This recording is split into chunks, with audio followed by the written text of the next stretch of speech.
I'm Jerry Fink. I'm with PerkinElmer. PerkinElmer Health Sciences Incorporated, and I'm part of the Environmental Health Division. And PerkinElmer started into air quality monitoring actually several years ago. We've been part of it from an analytical standpoint with our GCs using inline ozone precursor systems throughout the country and actually throughout the world. So we've been heavily involved from an analytical standpoint for a number of years. So PerkinElmer recently, in June of this year, came out with this technology using different sensors for, and we called it ELM. ELM being the elm tree. It doesn't stand for anything. It's not an acronym, but it is as pure as the elm tree as it is. So we currently cover a number of different sensors and gases, and it's an indicative measurement.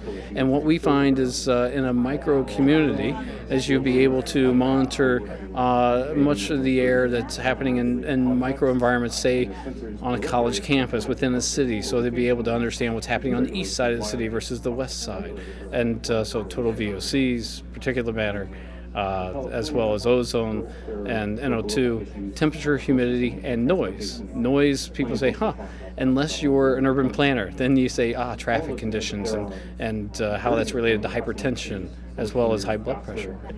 So today I'm here to show ELM and as well how the data is transmitted to the website in real time. And so this is a public website. So the whole point of what we're trying to do, and as well as the cities, they want the public to have the data transparent to them. And so from that, we have a website. We have an example with a pilot in Boston, Massachusetts, where we spread. There's 3 EPA regulatory sensor stations in Boston. They're located around the south side.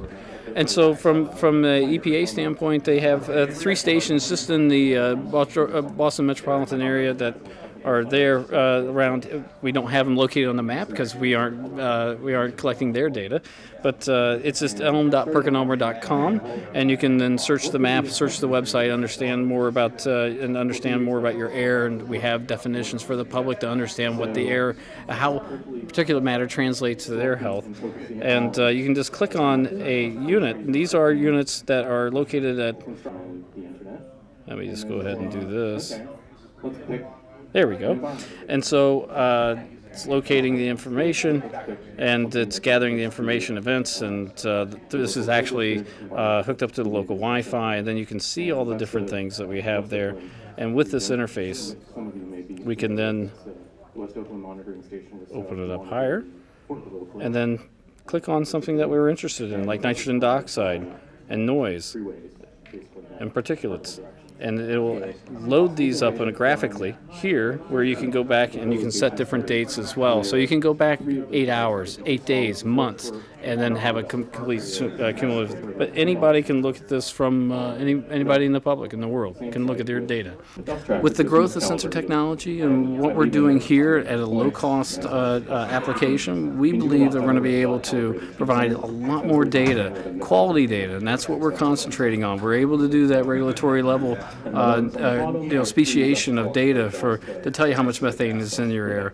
We can tell you where you can also be testing for this elsewhere, and be able to prevent human health events that can make maybe change behavioral patterns to make everybody's life improved. Okay.